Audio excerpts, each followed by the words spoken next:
Hi, welcome to love talkies. Heart beat episode 30. వీరా చెప్పిన రూమ్లోకి వెళ్ళిన మిహిరా లైట్ వేయగానే ఆ రూమ్ అంతా మిహిరా వీరా కలిసిపోయి ఉన్న పిక్స్తో నిండిపోయి ఉన్నాయి. అన్ని చోట్ల ఒకటే పిక్. వాళ్ళిద్దరూ చిన్నతనంలో అనాథాశ్రమంలో కలిసి ఉన్నప్పుడు తీసిన పిక్ అది. ఒక్కటే పిక్ అయినా రకరకాల సైజుల్లో ఎడిట్ చేసి బ్యాక్గ్రౌండ్స్ మార్చి ఉన్నాయి. వాటన్నిటినీ చూసిన మిహిరకు షాక్ అవుతూ ఉండగా కళ్ళు తిరుగుతున్నట్లు అనిపించడంతో గోడ పట్టుకొని, ఇదేంటి ఈ పిక్స్ అన్ని ఇలా పెట్టేశాడు, కొంపతీసి తూనీగా టైప్లో కాదు కదా అని అనుకుంటూ వాటిని ఆశ్చర్యంగా చూస్తూ ఉండగానే ఎప్పుడు వచ్చాడో కానీ వెనక నుంచి ఆమె భుజంపై చెయ్యి వేసి, ఎలా ఉన్నాయి మన పిక్స్ అని అడిగాడు వీరా. దాంతో ఉలిక్కిపడిన మిహిరా, అన్నీ ఒకటే పిక్స్, కొత్తగా ఏం లేదు కానీ వాటిని రూమ్ అంతా ఇలా ఎందుకు పరిచేశావు, అసలైనా నీ దగ్గర ఈ పిక్ ఎక్కడి నుంచి వచ్చింది అని అడిగింది మిహిరా. ఆ రోజు ఆర్ఫనేజ్ నుంచి పారిపోయేటప్పుడు నీ ఫోటో కూడా తీసుకొని వచ్చేశానులే అని చెప్పాడు వీరా.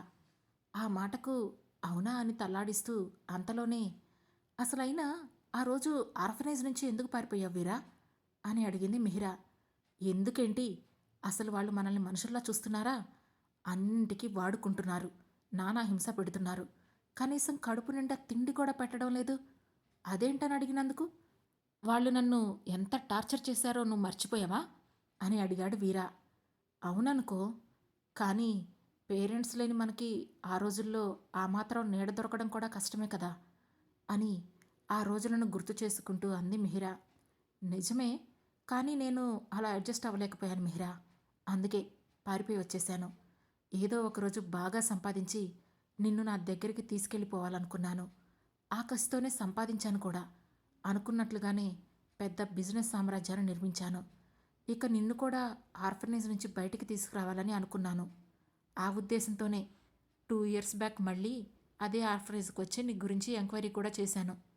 కానీ అప్పటికే నువ్వు అక్కడి నుంచి బయటికి వెళ్ళిపోయావని తెలిసింది. ఆ తర్వాత నీకోసం వెతికిస్తూ ఉండగానే కొన్ని ఇంపార్టెంట్ డీల్స్ రావడం వల్ల నేను నిన్ను ఫైండ్ అవుట్ చేయలేకపోయాను. కానీ ఈలోగా ఇదంతా జరిగిపోయింది.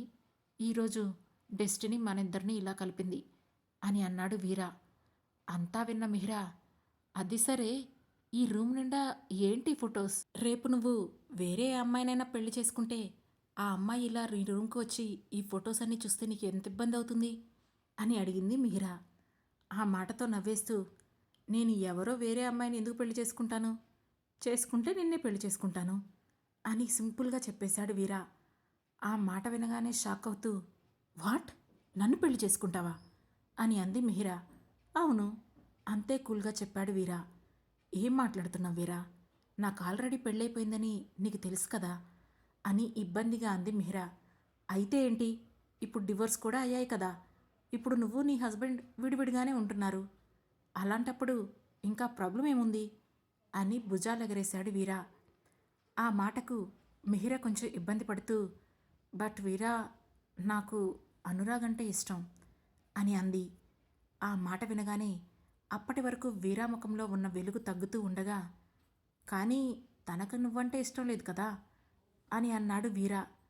అలా ఏం లేదు వీరా, తనకు కూడా నేనంటే ఇష్టమే, కానీ ఏదో కారణం చేత నాకు దూరం అయ్యాడు, అదేంటో తెలీదు అని చెప్పింది మిహిరా.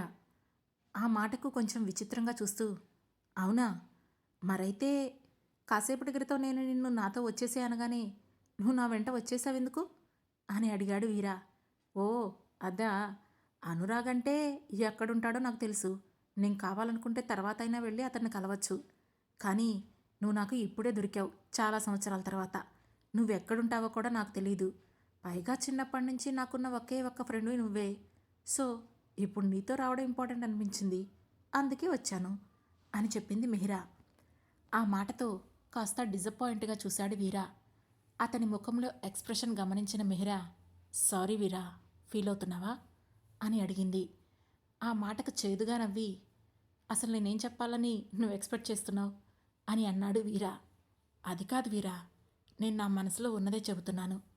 ఒకవేళ అనురాగ్ కంటే నువ్వు నా లైఫ్లోకి ముందే వచ్చుంటే నా నిర్ణయం మరోలా ఉండేదేమో, అది నాకు కూడా తెలీదు. బట్ నీకో విషయం చెప్పనా, ఆ రోజు నువ్వు నన్ను మన ఆర్ఫనేజ్లో అలా వదిలేసి వెళ్ళిపోయాక నేను ఎంత ఏడ్చానో తెలుసా? నాకంటూ తోడు ఎవ్వరూ లేరు, ఫ్రెండ్స్ కూడా లేరు. ఉండేది నువ్వొక్కడివే. అప్పటి వరకు నీతోనే కదా నేనుంది. కానీ నువ్వు అలా సడన్గా వదిలేసి వెళ్ళేసరికి నాకేం చేయాలో తోచలేదు. ప్రపంచమంతా శూన్యంగా అనిపించింది. ఆ ట్రామా నుంచి బయటికి రావడానికి నాకు చాలా టైమే పట్టింది అని చిన్నపిల్లలా ముఖం పెట్టి చెప్పింది మిహిరా. ఆ మాటతో ఆమె చెంపపై చెయ్యి వేసి స్మూత్గా నిమురుతూ, ఐఎమ్ సారీ మిహిరా. ఫ్యూచర్లో మనకు ఒక మంచి లైఫ్ ఉండాలనే నేను ఆ రోజు ఆర్ఫనేజ్ నుంచి బయటకు వచ్చేశాను అని చెప్పాడు వీరా. కానీ నన్ను ఒంటరిని చేసి వచ్చేసావు కదా. ఆ తర్వాత ఎన్ని ఇబ్బందులు పడ్డానో వీరా. అనురాగ్ దగ్గరికి వచ్చే ముందు వరకు కూడా నాకు ఒక్కపూట మాత్రమే తినడానికి తిండుండేది. కోరుకున్న వస్తువేది ధైర్యంగా కొనుక్కునే డబ్బు కూడా ఉండేది కాదు. నా కళ్ళన్నీ కలలుగానే మిగిలిపోతాయని అనుకున్నాను. కానీ అనుకోకుండా అనురాగ్ నా లైఫ్లోకి వచ్చాడు. ఆ తర్వాత కూడా నేను తనతో చాలా హ్యాపీగా ఉన్నాను. అతను కూడా నాతో బాగానే ఉండేవాడు. బట్ ఎందుకో సడన్గా డివోర్స్ అడిగి తీసుకున్నాడు. కానీ నాకైతే అతను పూర్తిగా దూరంగా కూడా లేడు అని చెప్పింది మిహిరా. ఆ మాటతో కాసేపు ఆలోచించిన వీరా, సరే నీకు తను కావాలంటే చెప్పు, ఇప్పుడే తీసుకొచ్చి మెడలు వంచి మళ్ళీ మీ ఇద్దరు పెళ్లి చేస్తాను. బట్ తను నువ్వు కలిసుంటే ఓకే, తనతో నువ్వు కలిసి లేకపోతే మాత్రం నువ్వు నాతోనే ఉండాలి అని అన్నాడు వీరా. నువ్వు ఎవరి మెడలు వంచాల్సిన అవసరం లేదులే, కానీ అయినా నేను నీతో ఉండడం ఏంటి అని అడిగింది మిహిరా. అనురాగ్కి నువ్వంటే ఇష్టం అంటున్నావు, కానీ నేను నిన్ను తీసుకొస్తుంటే అతనేమో ఆపలేదు. అంటే తనపై నీకు ఉన్న ఇష్టం ఓకే, కానీ తనకి నీ మీద ఇష్టం లేదేమో అనిపిస్తుంది. సో ఇష్టం లేని అతని దగ్గర నిన్ను ఒక్కరోజు కూడా ఉంచాలని అనుకోవడం లేదు. ఇక నుండి నీ పూర్తి బాధ్యత నాదే అని అన్నాడు వీరా. బాధ్యత ఇవ్వడం అంటే ఇస్తాను, తీసుకో, కానీ నీ జీవితంలో భాగస్వామిని మాత్రం అవ్వలేను. నాకు అనురాగ్ కావాలి వీరా అని చెప్పింది మిహిరా. ఆ మాటతో చిన్న స్మైల్ ఇచ్చి, నువ్వు రెస్ట్ తీసుకో, నాకు కొంచెం పనుంది, బయటికి వెళ్ళొస్తాను అని చెప్పి అక్కడి నుంచి వెళ్ళిపోయాడు వీరా. మరోవైపు ఎయిర్పోర్ట్లో కూర్చొని ఆలోచిస్తూ ఉన్నాడు రాగ్. అతని పక్కనే వరుసగా హరిణి, సుబ్బు, చంద్రకాంత్ కూడా కూర్చున్నారు. నువ్వు చేసింది నాకేం నచ్చలేదు రాగ్. మిహిరని అతనితో ఎందుకు పంపించావు? సడన్గా అడిగాడు చంద్రకాంత్. నేనేమైనా వెళ్ళమని చెప్పానా తాతయ్య? తనే కదా వెళ్ళింది. అసలు అతను భుజం పట్టుకొని తీసుకువెళ్తుంటేనే ఒక్క మాట కూడా మాట్లాడకుండా వెళ్ళిపోయింది. నాకెంత కోపం వస్తుందో తెలుసా అని అన్నాడు అనురాగ్. మరి వెళ్లకుండా ఏం చేయాలి? నేను నీ దగ్గరే ఉంటాను రాగ్ అని వచ్చి నిన్ను వాటేసుకోవాలా అని వెటకారంగా అన్నాడు పక్కనే ఉన్న సుబ్బు. ఆ మాటతో సీరియస్గా సుబ్బు వైపు చూశాడు అనురాగ్. ఏంటా చూపు? నేనేం భయపడను. తను ఆ వీరాతో వెళుతున్నప్పుడు ఎక్కడికి వెళ్తున్నావు, నాతో రా అని గట్టిగా అడిగితే మిహిరా నీతోనే వచ్చేసేది. అక్కడేమో సైలెంట్గా ఉండి ఇప్పుడు ఇక్కడికొచ్చి గింజుకుంటే ఎలా అని అన్నాడు సుబ్బు. చాలే, ఇక ఆపుతావా? తను కొంచెం కూడా నన్ను లెక్క చేయకుండా అలా వెళ్ళిపోతుంటే నేనాపాలా అని అన్నాడు అనురాగ్. ఈ ఈగోలకేం తక్కువ లేదు. ఇప్పుడు తను అలా వెళ్ళిపోయిందని నువ్వు ఆపలేదు. మరి తను ఎలా తిరిగి వస్తుంది? పాస్పోర్ట్, వీసా అన్నీ తన రూమ్లోనే ఉన్నాయి. తను ఇండియా రావాలంటే అవి తన చేతికి రావాలి కదా అని అన్నాడు సుబ్బు. ఏమో, అదంతా నాకు తెలీదు. తనంటే నాకు ఇష్టం. ఆ విషయం నేను తనకి ఇండైరెక్ట్గా కూడా చెప్పాను. అంతా చెప్పేశాక కూడా తను నన్ను ఇక్కడే వదిలేసి ఎలా వెళ్ళిపోతుంది అని అన్నాడు అనురాగ్. తను వెళ్ళేటప్పుడు నీ వైపు చూసింది కదా రాగ్. నువ్వు ఆగమని అంటావేమోనని ఎక్స్పెక్ట్ చేసింది. కానీ నువ్వు ఉండమని అనలేదు కదా అని మధ్యలో అడిగింది హరిణి. నేను తననెందుకు ఆగమనాలి? తనకు తెలుసు కదా నాకు తనంటే ఇష్టమని. వెళ్తే వెళ్ళనివ్వు, ఇప్పుడు వెళ్ళింది కదా, తనే వస్తుందిలే అని అన్నాడు అనురాగ్. అది విన్న చంద్రకాంత్ కోపంగా, నువ్వు మాట్లాడేదానికి అసలు అర్థం ఉందా రాగ్? నీ పాటికి నువ్వు డివోర్స్ ఇచ్చేస్తావు, ఆ తర్వాత నువ్వే వెళ్ళి ఇష్టమని చెబుతావు. అది విని తను వెంటనే నీ దగ్గరికి వచ్చేసేయాలా? ఇది మేలీగో అనిపించడం లేదా అని అన్నాడు. తప్పదు తాతయ్య అన్నాడు అనురాగ్. చాలే ఆపు, ఇప్పుడు తనని మనం కాంటాక్ట్ అవ్వడం ఎలా అని అన్నాడు చంద్రకాంత్. అదంతా ఏం అవసరం లేదులే తాతయ్య, తనేమీ ఎక్కువ రోజులు అక్కడ ఉండదు. బహుశా అతని గురించి తెలుసుకోవడానికి వెళ్ళుంటుంది. తనే వచ్చేస్తుందిలేండి అని అన్నాడు అనురాగ్. మరి నీకు అంత నమ్మకం ఉన్నప్పుడు మొఖం ఎందుకో అలా పెట్టుకొని ఇలా గింజుకుంటున్నావు అని వెటకారంగా అడిగాడు సుబ్బు. ఆ మాటకు ఏం ఆన్సర్ చెప్పకుండా కోపంగా చూశాడు అనురాగ్. అది చూసి, ఈ వేషాలకేం తక్కువ లేదు అని వెటకారంగా అన్నాడు సుబ్బు. ఇంతలో ఫ్లైట్ అనౌన్స్మెంట్ వినిపించడంతో అందరూ కలిసి ఫ్లైట్ ఎక్కడానికి వెళుతుండగా, మరొకసారి ఆలోచించు రాగ్, తను వస్తుందో రాదో, ఆ రౌడీ తనను రాణిస్తాడో లేదో అని అన్నాడు చంద్రకాంత్. లేదు తాతయ్య, తను ఖచ్చితంగా వస్తుంది, నా కోసం వచ్చి తీరుతుంది అని కాన్ఫిడెంట్గా చెప్పాడు అనురాగ్. సరే చూద్దాం, నీ నమ్మకం నిజమవుతుందో లేదో అని అంటూనే ఫ్లైట్ ఎక్కేశాడు చంద్రకాంత్. మరోవైపు బాగా అలసిపోయి ఉండడంతో ఫ్రెష్ అయి వచ్చి బెడ్ మీద వాలింది మిహిరా. నిద్రపోదామనుకుంది కానీ ఆ రూమ్లో ఎటు చూసినా తమ ఇద్దరి ఫొటోసే కనిపిస్తూ ఉండడంతో ఇబ్బందిగా అనిపించి ఆ రూమ్లో నుంచి బయటికి వచ్చి డోర్ క్లోజ్ చేసి మరో రూమ్లోకి వెళ్ళబోతుండగా, హలో మిహిరా అని పిలిచింది మాయా.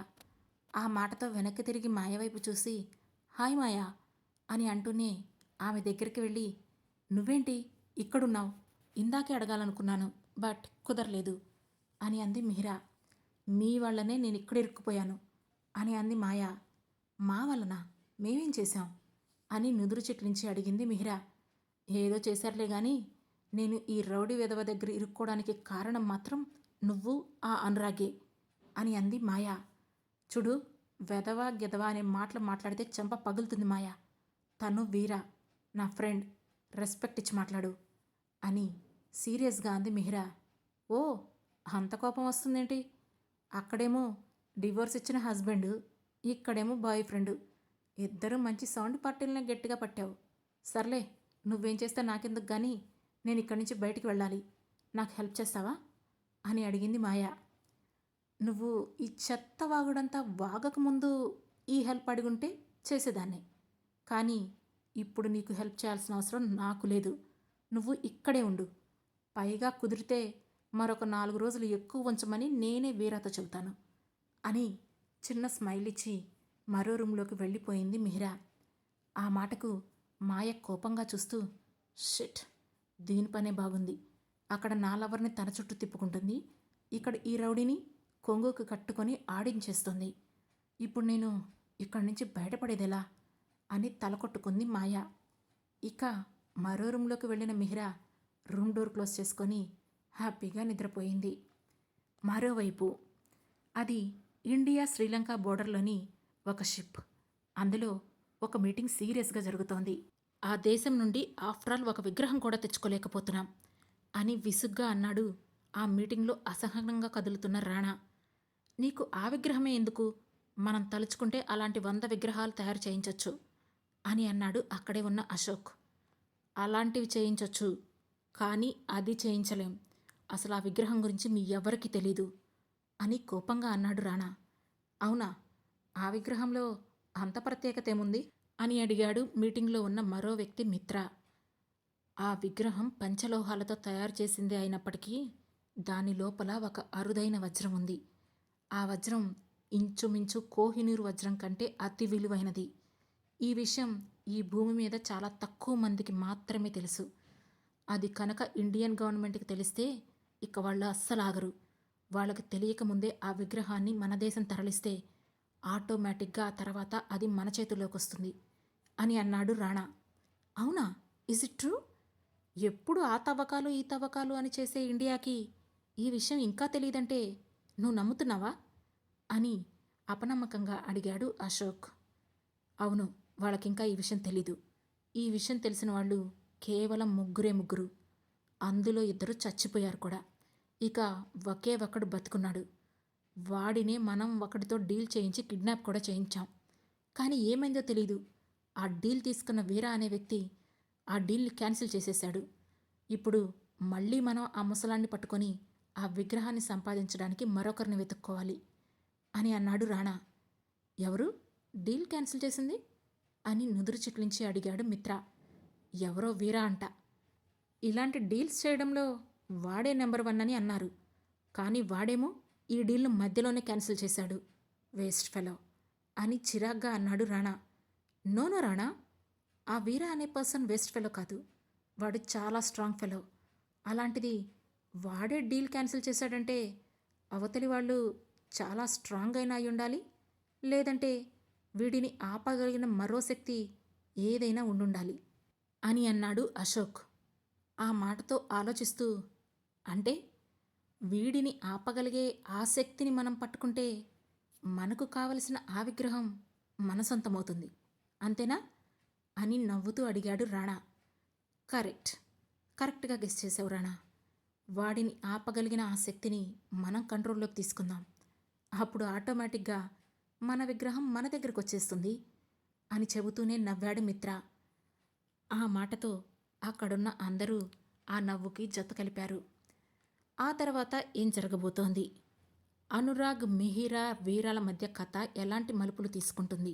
తెలుసుకోవాలంటే వెంటనే మన లవ్ టాకీస్ ఛానల్‌ను సబ్స్క్రైబ్ చేసుకొని హార్ట్ బీట్‌లోని నెక్స్ట్ ఎపిసోడ్‌ను వినండి.